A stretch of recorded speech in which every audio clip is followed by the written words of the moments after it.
Velkomin í þennan þátt af Íslenska draumnum. Ég heiti Sigurður Sindri Magnússon og stjórnandi þáttarins. Í þessu þætti tek ég viðtal við Steinþór Jónsson en hann eigandi Hótel Keflavíkur og stofnandi Diamond Suites. Ekki missaðu þessu þætti þar sem við förum yfir viðskiptaferil Steinþórs, allt frá að vera framkvæmdastjóri Opnasmiðju Suðurnesja aðeins 19 ára gamall og í það að opna fyrsta 5-stjörnu hótel á Íslandi. Gjörið þið svo vel.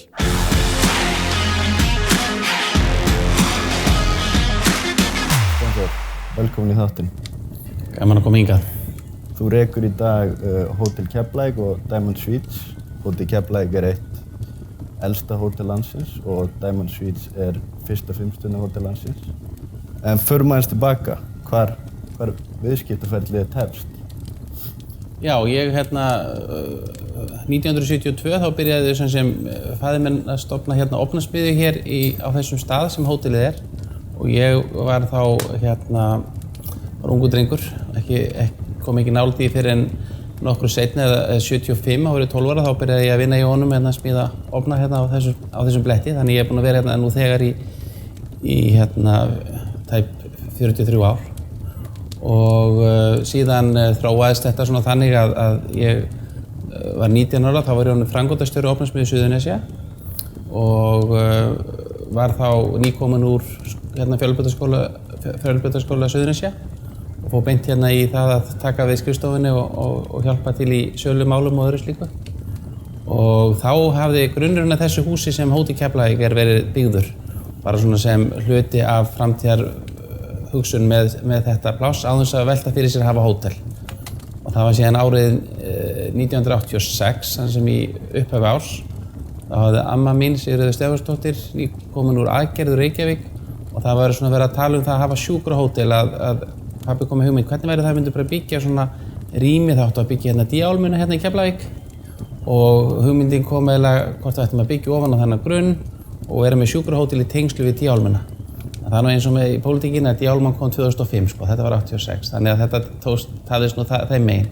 Ég fór svona einhvern veginn strax að velta fyrir mér hóteli og nefndi það að ég myndi frekar vilja byggja hótel og við ræddum ekkert mjög lengi saman því að 15. janúar á einmitt afmælisdegi afa míns, nafna míns, Steinþórs Sigvarssonar, þá sátum við hér og við röpuðum saman í 45 mínútur og ákveðum það að fara á stað og byggja hótel.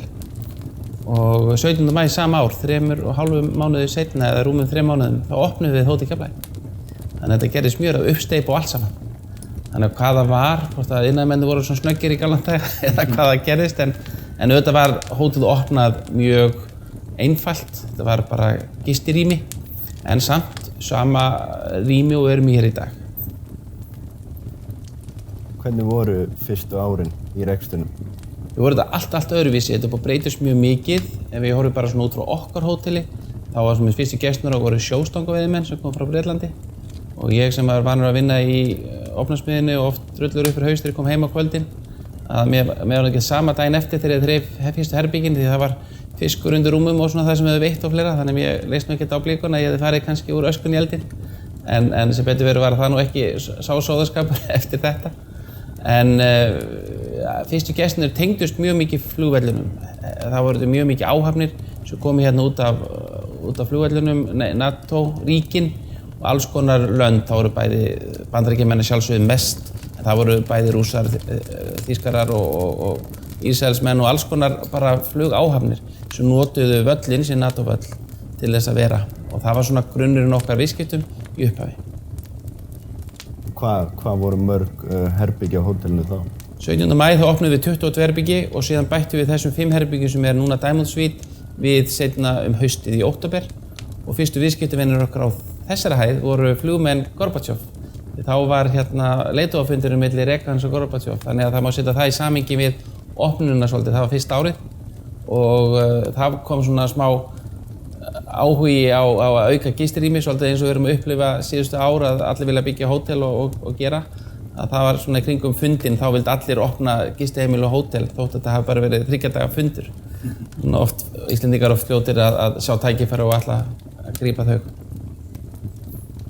Það má segja í rauninni að uppbyggingin á hótelinu hafi verið töluvert á undan áður en þetta svæði hérna var svona ferðamannavænt áður en Bláa lónið kom og Flugstöð Leifs Eiríkssonar.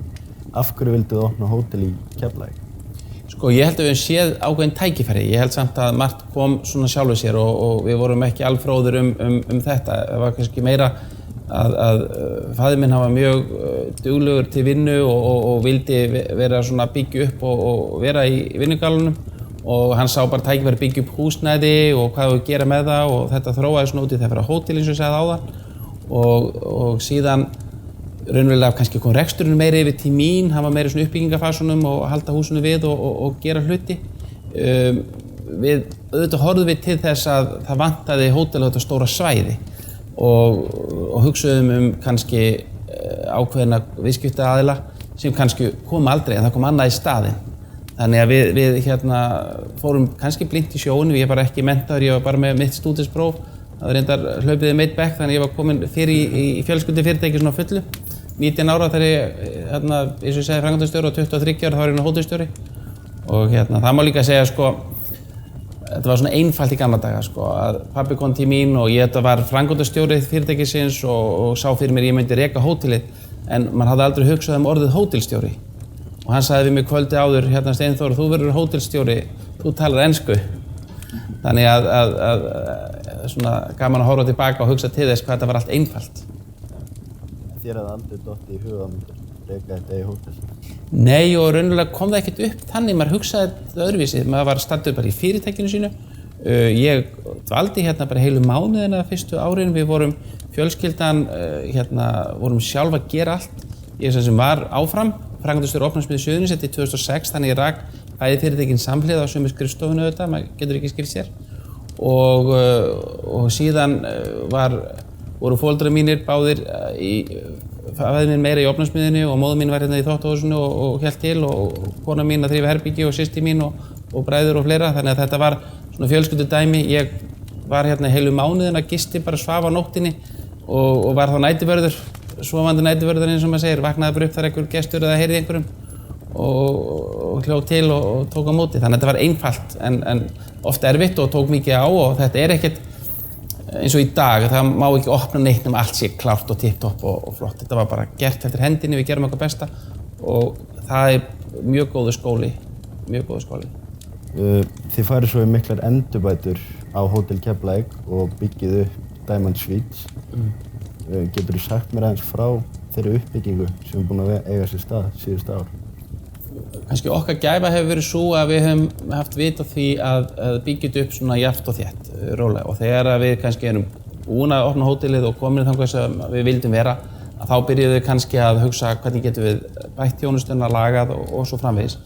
Við höfðum vit á því á sínum tíma að setja lyftu strax í hús á fyrsta degi og meira þess að fá lyfta niður í Opnarsmiðjuna sem var í kjallarunum, en nú er líkamsræktarstöð þar. Við ákveðum að fara út í að sérvefa teppi á gangana og svona ýmislegt annað til að uppgreita okkur og gera okkur flottara hótel. Við fengum áhafnir frá SAS-flugfélaginu og fleira svona, þannig að við vildum standa svona samanburð erlendis frá og þannig að þetta var svona bara ákveðin þróun í þessa átt.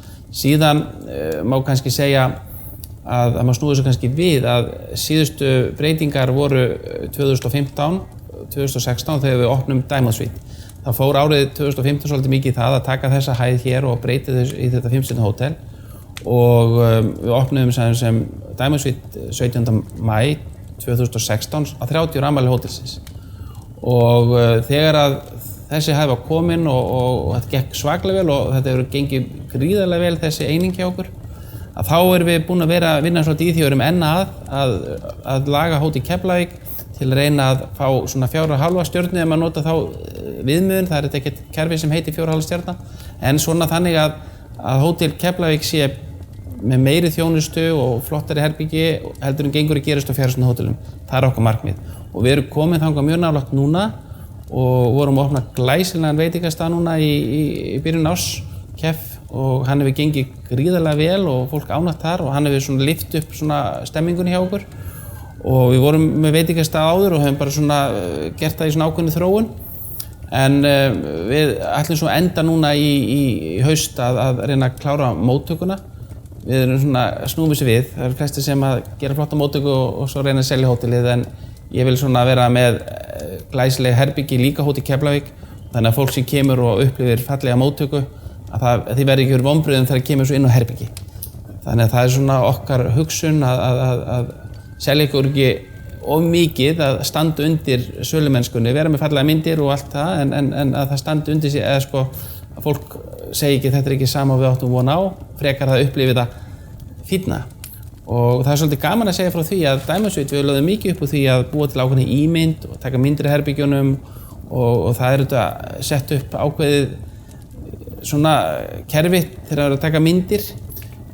En allir sem komi hérna, undantekningarlaust, finnst einhvað að vera fínna heldur en meira sem það var búin að áttu von á. Og það er svolítið gaman að ná því mómenti.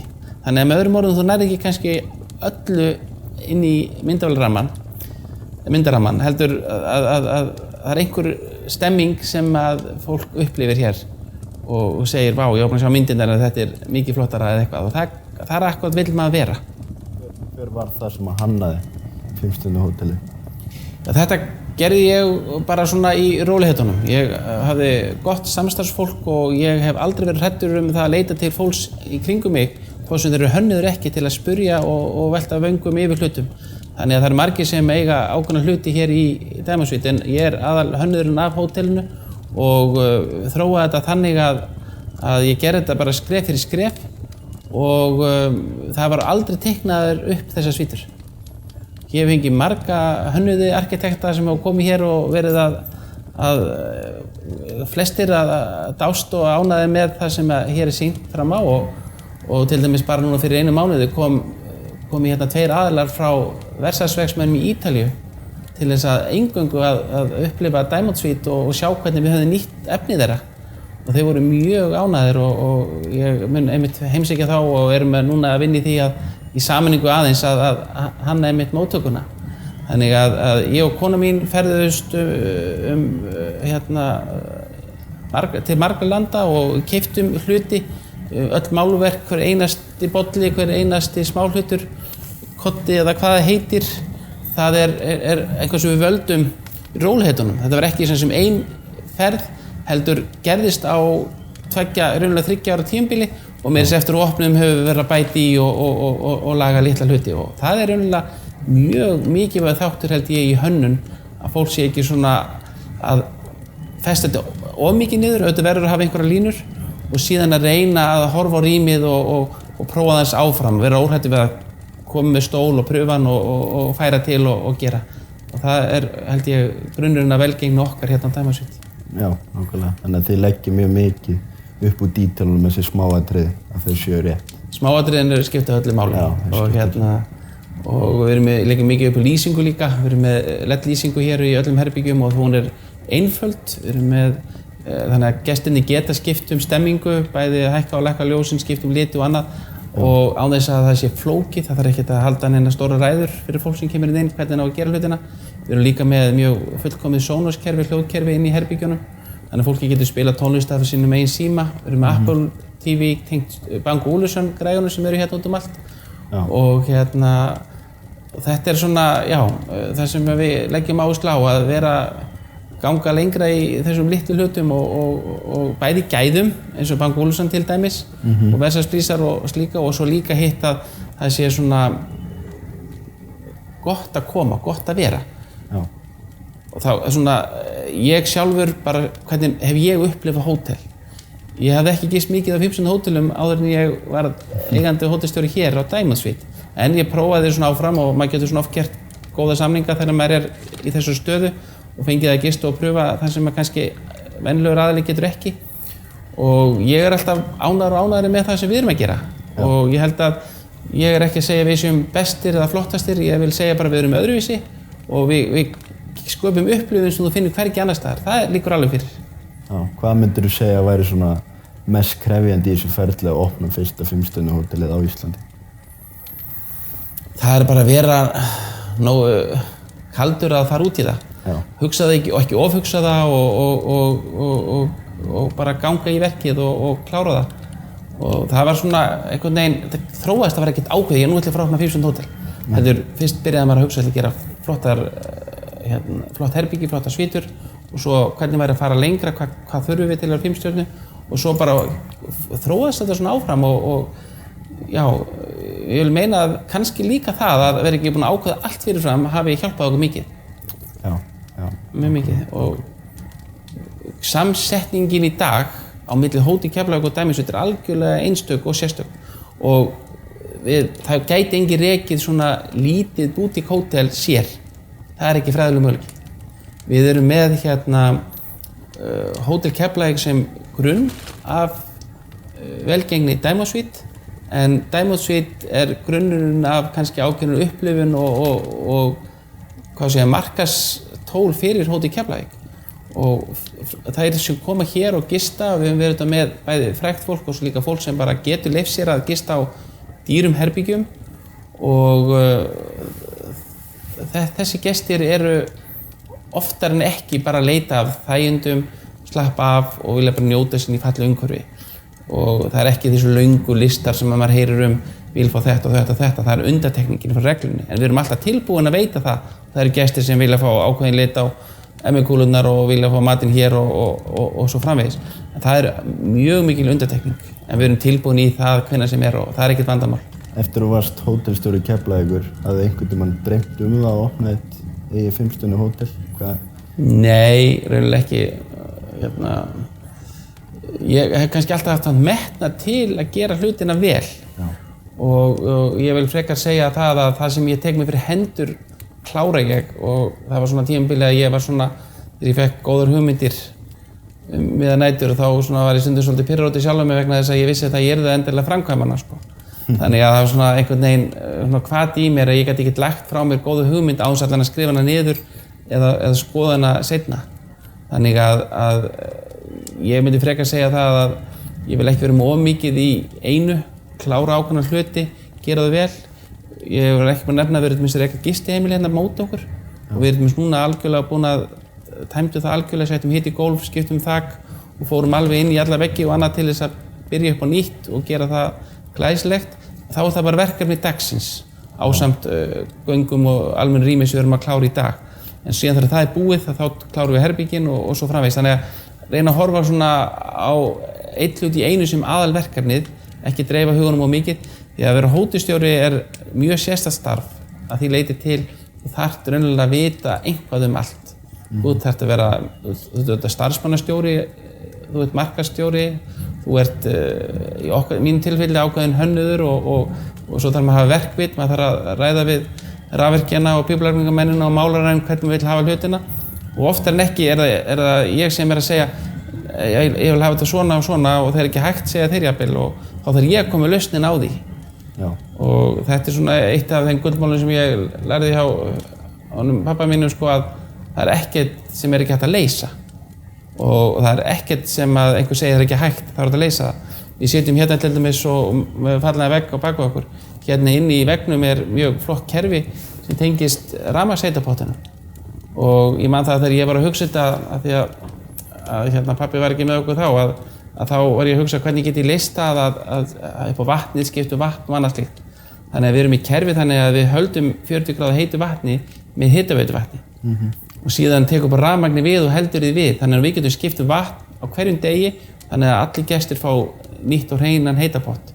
Ekki þannig að þú farir í vatnið sem var áður og svo framvegis. Og þessi lausn er hérna á bakvið veggfóðrið fína, og hérna er mikið þáttur í því að þetta virki. Það er ekki nóg bara þessi heitupottur og þetta kveikið, ef þetta býða í 5 tíma með að hitna því, þá myndi það ekki virka. Nákvæmlega. Þannig að þetta tvennt þarf að fara saman. Já. Og þannig eru margir skemmtilegir smáhlutir sem að hafa þróast og eru mörguleiti einstakir á hótelum sem við höfum gert hérna. Já, þannig að þú er svolítið farið með það hugafar inn í þessi verkefni sem þú hefur tekist á að allt sé hægt. Það var allt hægt. Já. Það er mjög skemmtilega lausni í morgunverðarborðun okkar að ég bjó til svona granitplötuna, að það er kælikerfi undir henni, þannig að maður sér á öllum hótelum að það er verið að flytja hérna frystikubba til að setja undir ostinn og áleggið og allt annað, og þetta hannaði ég þannig að ég er með dæluna svolítið bara langt frá, þannig heyrðist ekkert í henni, tengdi það við og bæði granitsalinn og aðilinn sem bjó til kælisystemið, þeir sögðu þetta væri ekki hægt. Þannig að þá verður maður svona kannski þrjóskur og gengur í málið og klára það, og þetta bara virkar frábærlega vel. Já, En þið fengu nýverið vottun, bæði Hótel Keflavík og Diamond Suites. Við vorum að fá núna gæðaverðlaun og það voru gæðaverðlaun sem voru veitt fyrir síðast ár og við vorum valin hótel ársins sem Luxury Boutique Hotel á fyrir Diamond Suite og svo vorum við valin Luxury Airport Hotel líka fyrir Hótel Keflavík og gaman að ná svona viðurkenningu á báðum stöðum á sama tíma. Já, nákvæmlega. Góð viðurkenning fyrir. Já. En í endan eru viðurkenningar sem gestirnir koma til okkar, það eru skemmtilegastar. Og ég meira þess að með hérna lítinn verðlaunagrip sem ekta verðlaunagripur með nafninu eins og ég segi myndi fá viðurkenningu fyrir íþróttamóti eða hvað það sem bara einn hótelgestur ákvað að gefa okkur verðlaun og bjóð til verðlaunagrip og senda okkur og sagði hann aldrei upplefa betri gistingu og við erum með verðlaunagrip frá þessum eina einstakling. Það líka gaman. Já, það mjög gott. Það öðruvísi. Já. En getur það sagt okkur frá því hvernig viðskiptavinir eru það sem að gista á efstu hæðinni? Á Diamond Suite? Já, það svona það ekkert að segja þessi eitt þjóðerni fram yfir annað. Það svona fyrst þegar maður byrjaði og þá voru hérna Indverjar og Rússar og Bandaríkjamenn og þá fór maður svona að reyna að gera sér í hugmynd að þetta eru viðskiptavinir Diamond Suites. En svo eftir að mánuðirnir og árin liðu þá sá maður þetta kom bara svona jafnt og þétt. Við höfum verið með fólk frá Sádi-Arabíu, kóngafólk, prinsessur. Þetta fólk svona, þá tekur alla hæðina. Það hún hönnuð skemmtilega Diamond Suite og ég segi sjálfur frá að því leyti að það þetta breytin í 1 rými, breytin í 5 rými, 3 rými og hannana þannig að hendi hverjum fyrir sig. Og ef við tökum bara dæmi hennan aðalega frá Sádi-Arabíu þá þetta bara prins sem kemur hér á leiðinni til Bandaríkjanna, millilendi hér, ákveður að vera einhver nætur. Hérna vorum við með einhverja 10-12 öryggisverði og fiðluleikara sem spilaði fyrir hann sóló og það svona bara sérþarfir sem að bara hann kallaði eftir. Ég hef nú verið sjálfur í Dubai og séð svona eitthvað aðeins og Abu Dhabi og séð svona eitthvað af þessum heim og þetta þetta gríðarlega flott og mikið. Ég hef gist hérna á 7-stjörnu hótelinu í Dubai til dæmis. Þannig að maður svona kannski fer hjá sér og hugsa ok, þessir aðalar sem eiga allt og kom hérna með Airbus 330 sem einkavél að þeir kannski reikna með meira heldur en við höfum upp á bjóða. En svo bara það akkurat öfugt. Þeir eru bara gríðarlega ánægðir, sáttir og sjá eitthvað nýtt í okkar hönnun, okkar samfélagi, okkar mat sem þeir bara finnst bara frábært. Og gaman að sjá svona gesti fara frá manni ánægða og þakka manni fyrir eitthvað sérstakt. Það er mjög gaman. En svo aðri gestir, þetta eru mjög oftast hjón, mjög sjaldan einstaklingar, fólk sem á pening og ber ekki mikið á. Svona yfir línuna þetta ekki fólk sem að þú myndir sjá mun á Diamond Suite gest sem kemur inn í móttökuna og hótelgest þótt að þessi stundum kemur fólk með allt, þú sér það á hverju einasta hlut, ferðartöskunni og jakkanum og öllu að viðkomandi að gera vel við sig. En það alls ekki svoleiðis alltaf og margir sem að eru kannski með konuna og jafnvel 1 eða 2 börn með sér. Ég segi nú í gríni að því að öll svítunum erum við með svona mjög flotta sófa sem hægt að opna og breyta í rúm. Það er sumt af þessu ríka fólki sem á börn og maður þarf að hugsa það líka. Og þetta fólk bara, við bjóðum upp á glæsilegan morgunverð uppi á hæðinni sem svona enga morgunmatur og með öllu sem þú getur best fengið í morgunmat. En fólki biður oft það, við viljum bara fara niður í almennt rými. Og það bara, gaman að sjá það líka og sérstaklega fólk lengi þá vill að taka þátt í. Við bjóðum upp á mjög gott kerfi upp á fótboltaleiki og annað slíkt og maður finnur að fólk vill vera frekar innan annað fólk heldur en að vera sér. Og það svona heilt yfir það þannig og algjör undantekningar að við fengjum fólk sem svona yfir snobbað og ætlar að láta hafa ómikið fyrir sér. Það undantekningin frá reglunni, mikil undantekning. En þið leggir svona gríðarlega mikið upp úr þjónustulundinni sem við veitum. Já og svo eins og hún Unnur María dóttir mín sem núna móttökustjóri hjá mér, hún segir sko, það svo gaman að fólki talar alltaf fjölskyldusöguna og vill heyra. Og hún var að segja sko, að passa okkur því að taka ekki niður fjölskyldutenginguna, því það þekkist sjaldan að 5 hótel rekið af fjölskyldu og viðkomandi á staðnum. Já, nákvæmlega. Lífleikarinn Elsa dóttir mín maður sé hótelstjóri á Diamond Suite. Unnur María móttökustjóri í Hótel Keflavík og Guðríður Emma í morgunmatnum og við hjónin svo erum bara að vinna í þessu að reka og svona. Þannig að þetta svolítið sérstætt. Já. Og fólk vill heyra söguna en maður verður að vera mjög vakandi yfir því hvað gestir maður að fá. Sumir sem vilja vera í friði, vilja ekki fá súkkulaði jarðarber og banka á klukkan 5, þeir vilja bara fá að vera þau sjálf. En aðrir eðlilega eru kannski að gera vel við sig, ákveða að koma Diamond Suite sem einhverju uppákomu. Það hefur komið fólk hér og valið Diamond Suite til þess að biðja konuna sinnar og vera í þessu umhverfi. Það er mjög gaman að heyra það og auðvitað það fólk svona meira leitað eftir þessu kampavíninu og þessum fínu hlutum og maður fljótur að lesa það og hugsa það þannig. Og svo aðrir sem eru bara að njóta Íslands og vilja bara gista vel og ferðast út frá okkur.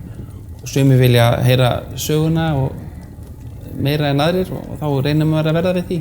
Nákvæmlega, þannig að þjónustan svona sérsniðin að hverjum og einum. Já, og það verður alltaf að vera. Og auðvitað það þannig líka á Hótel Keflavík, en það er ekki eins afgerandi. Nei. Þú líka getur gefið þér meiri tíma með þessum gestum hér, það er annað bókunarkerfi. Þú þarft raunverulega að fara í gegnum svona, ákveðna spurningalista og annað, þannig að við vitum aðeins þig þegar þú kemur á hótelið. Já. Þú getur þá brugðist við og svona, þannig að. Þú talaðir áðan að þér finnst svolítið gaman að þeirri pælingu að allt sé hægt. En hvað myndirðu segja að væri svona helsta sem drífið áfram? Ég mjög heppinn með það að ég fæ að gangi þau verk sem mér langar til að gera. Ég alveg gríðarlega vel giftur og kona mín hefur staðið með mér alla tíð og það er aldrei þessi pressa að ég þurfa að vera komin heim eða með ekki gera þetta eða gera hitt. Því þegar maður í svona þá þetta stundum stórar hugmyndir. Ég ætla að opna 5 hótel, ef þú segir það, þá getur maður ekki sagt, hei, gleymd þessu. Ég hef gert aðrar hugmyndir, ég er upphafsmaður á Ljósanótt í Keflavík og Reykjanesbæ og maður fer á stað og ákveður að lýsa upp einhverja kletta.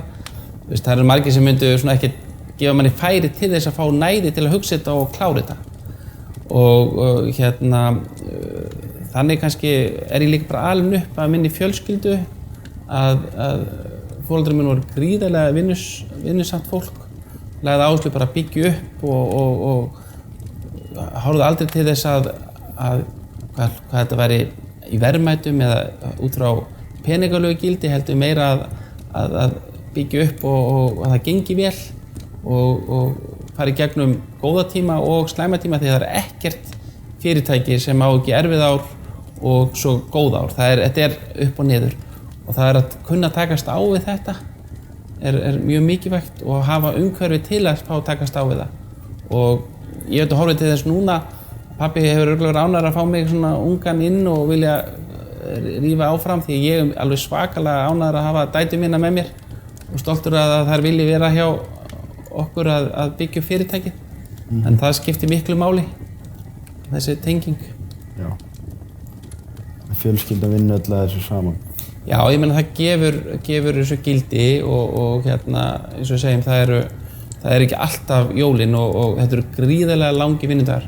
Já. Ef maður myndi fara að setja það niður fyrir sig, hvað maður bara undantekningarlaust, þá get ég alveg sagt það alveg með sanni að það er engin dagur á árinu sem ég er alveg í fríi. Nei. Og sem það heitir jól eða áramót, næturvinnan það hringt í mann hvenær sem sólringsins og annað. Ég líti ekki á það sem vinnu, ég líti á þetta bara sem hluti af mínu lífi og þess vegna er þetta ekkert vandamál. Og þetta er ekkert vandamál. Ef maður verður að fara að setja það fyrir sig, einhver hringi að trufla mig, þá myndi ekkert ganga. Já, nákvæmlega. En ef maður það er einhver hringja, einhver sem hefur áhuga á hótelinu mínu og vill gera viðskipti, ekki tala ekki ef einhvað kringum flugvöllinn og vantar mikla gistingu, það kannski vont veður eins og í dag að blæsa hérna úti og hérna hjá okkur og vélar að seinka og þá þarf oft auka aðstoð og það lítur maður á þessi tækifæri ekki sem vandamál.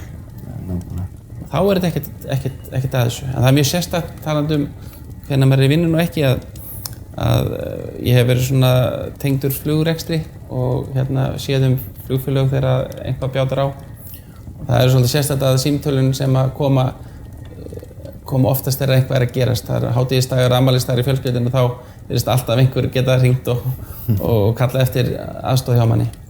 En eins og ég sagði áðan, það bara gaman og skemmtilegt og maður vinnur bara í kringu það. Já. Núna ákveðnar breytingar í ferðaþjónustunni. Við erum hérna búin að vera í miklum uppgangi og ég hef sagt það aftur og aftur við mitt fólk og mínu fjölskyldu að við verðum að vera tilbúin, þetta ekki beinlínu upp. Ég er búin að vera lengst í þessu á Íslandi held ég með sömu kennitöluna í 33 ár og ennþá hótelstjóri að ég kann ensku og hérna ég veit að þetta ekki bein lína. Og það tekur í núna og það mun taka í áfram meðan við erum að jafna okkur á hérna fækkun flugsæta og sama tíma búin að vera gríðarlega mikil uppbygging á hótelum og kannski mörguleiti það sem ég hef meira áhyggjur af því að það þarf að fylla þessi rými líka sem eru nýkomin og margir eflaust skuldsettari en aðrir og mega ekki við að byrja í hérna brekkunni niður á við. Já. Og þá getur skapað svona ákveðið umhverfi sem getur verið hættulegt fyrir bara greinina sem slíka. En ég samt eins og segi mjög bjartsýnn og jákvæður eðlisfæri þannig að ég ekkert að horfa á það sem vandamál heldur eitthvað sem ég búinn að búast við að muni koma og til mig vera á besta stað til að takast á við það. Við höfum ekki skuldsett okkur, við höfum byggt upp í rólegheitunum. Þannig að við, eins og ég segjum, við eigum það sem við eigum og það mjög góð tilfinning. Í viðskiptafræðinni sagt ofta að það sé gott að skulda ákveðið og þá kemur meiri ávöxtun eigið fé. En ég held að það sé betra að eiga eigið fé heldur en að hugsa ómikið ávöxtunna og kannski sitja uppi með ekkert þegar uppi staðið. Við erum búin að fara mjög vel yfir hérna viðskiptaferlinn hjá þér, sem sagt í hótelrekstrinum og allt það. Hvað myndirðu segja, hvað eru stærstu mistökin sem þú gert á þessum ferli og hvað eru lært af þið? Geti í rauninni verið stór eða smá mistök, bara eitthvað sem þú hefur lært af? Sko, mér heppni það kannski, ég hef aldrei gert þannig mistök að maður hafi þurft að horfa tilbaka og sagt ég ætla ekki að gera þau aftur. Maður hefur lært gríðarlega mikið af samt mistökum, svona minni háttar, kemur ekkert upp í hugan svona sérstakt en svona að læra sjálfur hvernig hlutin þróast og hvað kemur út úr því sem maður er að gera. Ég var sjálfur bara í dag staddur í bankastofnun og það var verið að ræða hvort maður hafði áhuga að koma inn í ný verkefni og eitthvað svona. Og ég sagði mitt uppátt við hérna bankastjóran, mér langar að vera með og halda áfram en ég vil ekki gera mistök þannig að það sem maður er búinn að byggja upp sé í hættu. Maður vill svona binda svona ákveðna línu þannig að maður viti það sem er komið, getur maður haldið áfram með. En ég myndi ekki, já eins og ég segi, það maður hefur lært bara mikið af mistökunum og þau eru svo mörg og smá gegnum tíðina og hérna, það er langt besti skólinn að læra mistökunum en ég hef ekki sem betur fyrir ekki gert einhver stór mistök sem við höfum þurft að bakka með eða eitthvað lent í vandamálum með, nei. Já, nákvæmlega. Mikið af bara svona minni mistökum. Já, bara svona eins og daglegum hlutum og það getur verið hvernig maður hagar sig gagnvart starfsfólki, hvernig maður fer á stað með viðskipti, hvernig maður bara raunverulega allt sem maður lærir af og það er á hverjum degi gerir maður mistök, það er ekki spurning. Hvað er svona besta ráð sem þú fengið? Frá öðrum eða sjálfum mér eða hvað? Eða hvað get ég gefið gott ráð? Nei, bara besta ráð sem einhver hefur gefið þér. Það er að hafa trú á sjálfum sér og og raunverulega að vera treyst. Ég var treyst til dæmis af fjölskyldum minni til að reka Hótel Keflavík og þá þarf maður einhvern veginn að standa sig, mann langar að standa sig. Þannig að ég myndi segja að það ráð, þótt hafi ekki verið sagt við mann, að heldur verið sýnt að treystu þér, að þá fer maður í þann gírinn að maður vill standa undir traustinu. Þannig ég myndi segja að það væri mjög mikilvægt. Ef ég myndi aftur á móti gefa ráð, þá myndi ég fara kannski þessu tölum áðan að gera hlutina rólega. Það verður stundum að taka stóru skrefin og stundum taka áhættuna, en ekki fara of geyst. Og líka það að reyna að vera kannski með vinnuna eins og hluta af lífinu þínu þannig að þú lítir ekki á það sem vinnuskyldu. Eins og þú segir með listan á kvöldin, að ég undirbý mig alltaf okkur einasta kvöldi, skrifa niður hvað og með síman og fylgist með og velti, og síðan strax á morgnana þá minn tími sem ég á fyrir sjálfa mig á milli 6-7 á morgnana til 9, þar sem ég að vinna á fullu, að skipuleggja daginn, fara yfir hluti og hugsa sjálfur, fá næði áður en síminn byrjar og allt erillinn. Gríðarlega mikilvægt. Sumir myndu kannski vilja gera þetta á öðrum tíma, hádeginu eða eitthvað annað, það skiptir ekki máli. Þú verður að fá tíma fyrir sjálfa þig til þess að vinna og koma hlutunum frá þér. Já, nákvæmlega. Fara vel skipulagður inn í daginn. Já, og líða vel með að hvað framöndan. Oft eru litli hlutir sem trufla mann í stóra ákvörðunartökur. Ef þú ert að fara að taka stóra ákvörðun, gera eitthvað mikið og það liggur á þér eitthvað lítill hlutur, þá getur hann truflað það mikið. Þú verður að koma frá til þess að geta einbeitt þér að stærri hlutum. Aftur hvað myndirðu segja að væri versta ráð sem þú fengið? Frá einhverjum? Já.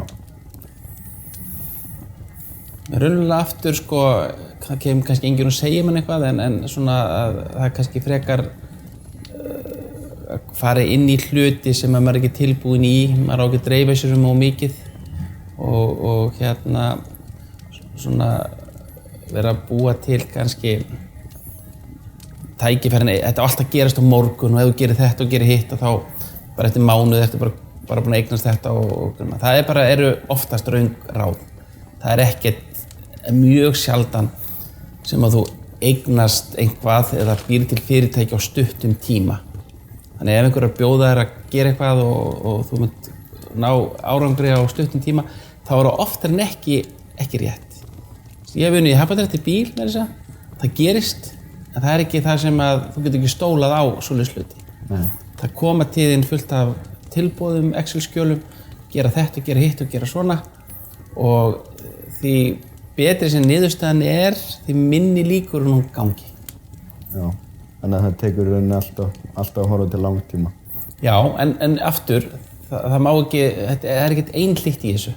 Þetta er bara svona eins og maður segir í stóru myndinni, eins og ég horfa á það. Eins og ég sagði það verður að bjóða með fullt af tækifærum, taka við öðrum hótelum, kaupa hótel, gera. Og mér finnst alltaf áhugavert að skoða og ég skoða það alvöru, því að maður veit aldrei hvernig tækifæri fyrir mann sjálfan kemur. Já. Og ég hef verið í viðskiptum úti í Bandaríkjunum í gegnum félagi minn sem hafa verið mjög skemmtileg og jákvæð. Það hefur ekkert komið út í þeim beint en svona óbeint. En það getur verið stærstu viðskipti mín sem ég er búinn að gera. En maður veit það ekki fyrir í framtíðinni. Nei. Þannig bara vera rólegur og halda bara sínu striki. Já. En hvað fyrir hann sem væri kannski að horfa á þetta viðtal núna og hugsa að messin og langar að fara út í einn rekstur, langar að stofna sitt eigið fyrirtæki, en veit bara ekki nákvæmlega hvað á hann að byrja, en kannski koma með einhverja hugmynd. Hvað er það sem þú myndir ráðleggja að væri næstu skref? Það er alltaf gott að leita upplýsinga. Ég myndi segja að það er mjög gott að leita upplýsinga hjá einhverjum sem er í greininni. Að vera óhræddur við að fara, ég fengi mjög mikið að fólki komið til mín, spurt mér ráða og maður tala þá öðruvísi það heldur en hugsanlega kennari eða ráðgjafi sem er gefin út fyrir að vera ráðgjafi. Ég myndi svona meira tala þetta svona á léttari nótum og tala kosti og galla og svona.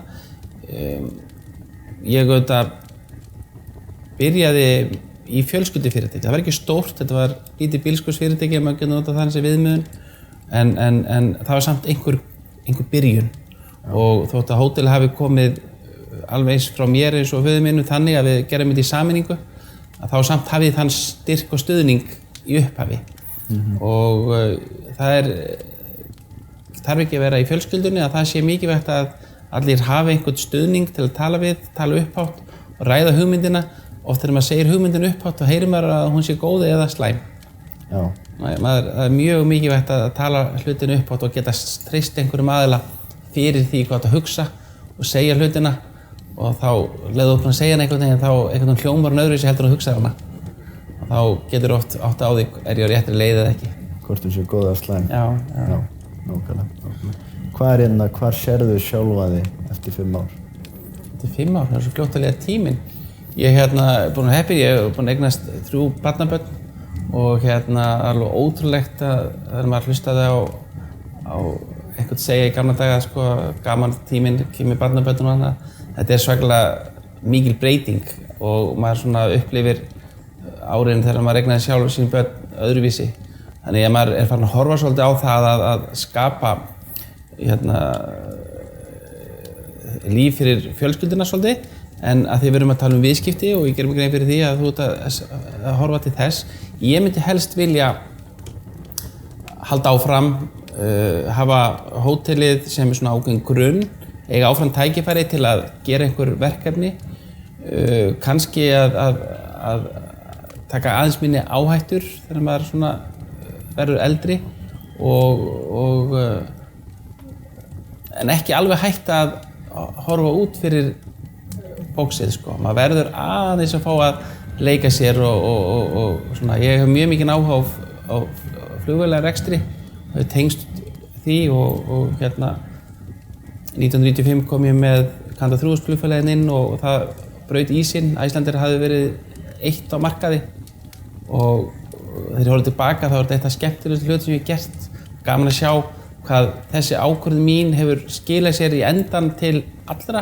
Það eru komið núna 30 flugfélög og ég er ekki að segja að ég hef haft áhrif á það allt saman. Ég er búinn að hafa áhrif á 3-4 flugfélög að koma til Íslands og mér langar að halda áfram í svona verkefnum. Það getur verið tengt ykkur öðru, en eftir 5 ár myndi ég vilja hótelið væri, við erum alltaf að klára það þessu ári, framkvæma, og síðan að eiga svona einhver tíma til að gera eitthvað skemmtilega svona aukaverkefni til hliðar. Það langar mér að gera. Já, nákvæmlega. Í lokinu ætlum við að taka smá svona orðaleik, þar sem ég segi eitt orð og þú mátt segja orð eða setningu, en þú mátt ekki segja sama orðið tvisvar. Þú mátt sem sagt ekki endurtaka þetta. Þannig að við getum bara að byrja það. Fjölskylda þig. Gaman saman. Húsið sem þú býrð í. Æsku draumur, 18 ára byrjaði. Bíllinn. Flottur. Peningar. Skipta miklu máli en ekki öllu. Diamond Suites. Ævintýri sem var að veruleika. Framtíðin. Björt. Ástríða. Að vera betri í dag en í gær. Steinþór Jónsson. Sérstakur karakter sem að vill gera öllu vel og reynir sitt besta, það tekst ekki alltaf. Steinþór, takk fyrir þetta viðtal. Takk fyrir kærlega.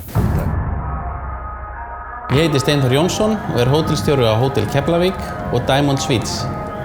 Þetta var Íslenski draumurinn.